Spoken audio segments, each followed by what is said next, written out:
Saudara, jarak tak membuat rasa kepedulian sesama di tengah kondisi pandemi COVID-19.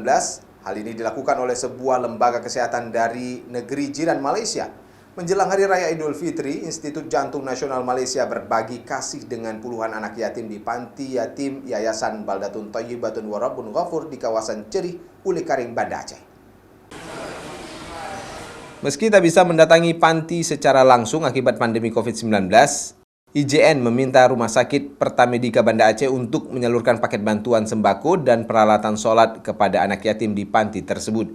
Direktur Rumah Sakit Pertamedika Banda Aceh, Dr. Rahmat Mars, mengatakan bahwa pihaknya diminta oleh Institut Jantung Malaysia untuk membagikan paket lebaran kepada sejumlah anak yatim di Banda Aceh.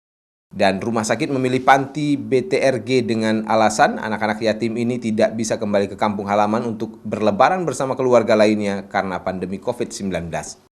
Pemimpin Panti Murhaban, Nafi, mengaku bahagia dengan adanya bantuan bagi para santri sehingga mereka bisa merasakan nikmatnya berlebaran selayaknya anak-anak lainnya. Memintakan yayasan mana yang bisa untuk disalurkan santunan untuk anak yatim. Kemudian tim dari rumah sakit kita coba sedikit telusur ke lapangan, ternyata ini yang kita pilih.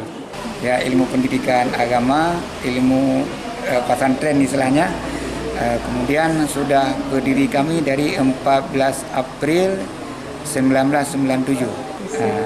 Kemudian atas bantuan ini kami mengucapkan terima kasih.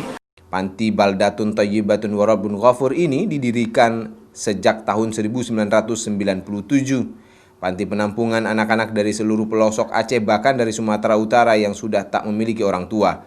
Hingga kini, panti menampung 70 santri laki-laki dan perempuan dengan berbagai jenjang pendidikan. Raja Umar, Kompas TV, Banda Aceh.